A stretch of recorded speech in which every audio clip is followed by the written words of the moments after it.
चिंता और तनाव से मुक्त संसार की रचना करें। भाग 3।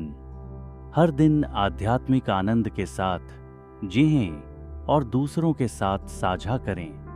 दूसरी आत्माओं को सशक्त बनाने और उन्हें अधिक सुखी बनाने का एक बहुत ही महत्वपूर्ण तरीका है स्वयं खुश रहना। लेकिन इसके साथ यह भी ध्यान रखना आवश्यक है कि हमारी खुशी आध्यात्मिक और स्थायी हो, न कि किसी गलत विश्वास प्रणाली पर आधारित हो। हमें यह समझने की आवश्यकता है कि यह दुनिया भी खुशी की तलाश में है, लेकिन जब जीवन में कोई कठिन परिस्थिति आती है तो लोग तनाव में आ जाते हैं और उनकी खुशी खो जाती है।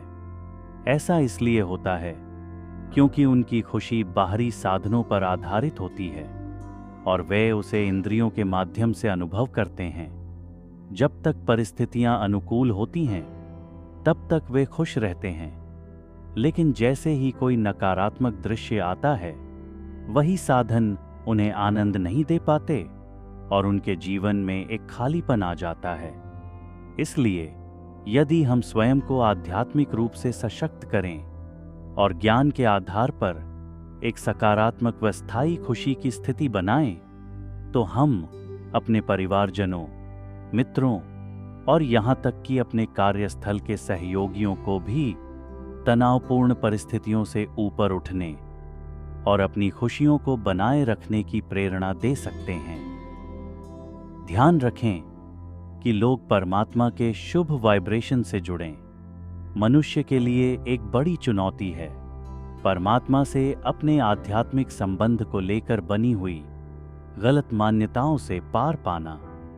जब तक हम परमात्मा से सच्चे आध्यात्मिक ज्ञान पर आधारित योग के माध्यम से संबंध नहीं जोड़ते हैं, तब तक किसी भी तनावपूर्ण परिस्थिति में हमारे विचारों, भावनाओं और दृष्टिकोणों में उत्पन्न होने वाली नकारात्मकता समाप्त नहीं होगी और तब हम हल्कापन और निरंतर आनंद का अनुभव भी नहीं कर पाएंगे।